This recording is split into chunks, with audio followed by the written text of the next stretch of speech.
Erica Henderson Smith. Erica, are you ready? Yes. Timer, or videographer, are we ready? Thank you. Erica Henderson Smith. How I made it into Playbill without ever setting foot on a Broadway stage. How I made it into Playbill without ever setting foot on a Broadway stage. Erica Henderson Smith.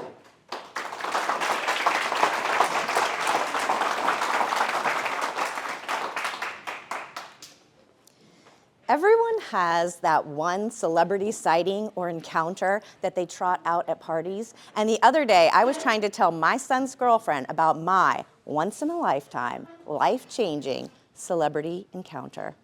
Cora, I said, did you know that I was once trapped in an elevator with Pete Townsend? And she said, the who? And I was about to repeat myself, but then I thought, wait a minute, is that a question or an answer? Contest chair, fellow Toastmasters, honored guests. It was the winter of 1993, and I was taking dance classes at the world-famous 890 Broadway. 890 Broadway is where dance companies rehearsed, Broadway shows were cast, and me, as a young dancer, was just trying to get noticed. One of the cool things about 890 Broadway is it had one of those old-time elevators where the operator had to close the door and then the metal gate and move the lever from side to side as we went up and down the floors. On this particular day, I got there early because I wanted to go upstairs to rest before class. I walked into the elevator, said hi to the operator. Hi, Roger. He gave me a nod. He knew who I was and where I was going, and I have to admit, it felt good to finally be recognized in New York City. And then it happened.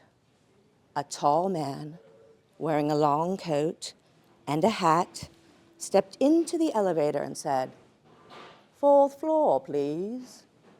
And I froze. But Roger moved the lever, and we were off. "You're Pete Townsend," I blurted. And the tall man looked down at me and said, "The who?" And I thought, wait a minute, is that a question or an answer? But at that precise moment, the elevator lurched, and I went into the tall man, bounced off of him into Roger, landing on the floor. Classic. But the tall man reached down his hand, and I picked myself up, and he leaned in close and said, "I am Pete Townsend." And then I fainted. When I came to, he was looking right at me and said, "Take it easy, love. We might be here for a bit." All I could do was stare. I saw Roger go over and report the incident downstairs, and he turned to the tall man and he said, "How's it going upstairs, Pete?" I don't know. The ending worked on the album, but I think it might be too dark for Broadway. I don't know what to do. Roger shrugged. "Pete! Americans want to have hope. They want to feel inspired when they leave the theater." And the tall man looked down at me as if for confirmation.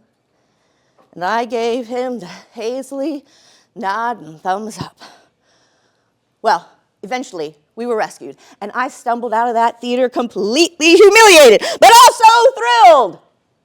I had just met one of the greatest, most influential guitarists of all time. And if you're still thinking The Who, you're right. It is the answer. And 2 months later, when I went to go see The Who's on Broadway, I was shocked and surprised when I picked up the playbill, and inside the special thanks section was a tiny insert. It read, "Cheers to Roger, a faulty lift, and a young woman who just wanted me to see her." A moment that forever altered the ending of this musical and theater history itself. Did Pete Townsend just say that I am the reason the ending changed in The Who's Tommy? I had to run backstage and say hi. However, I was turned away. It's okay. I knew it was me.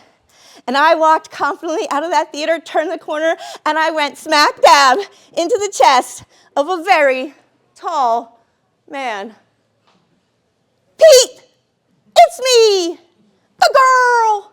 And the tall man looked down at me and said, "The who?" Contest chair.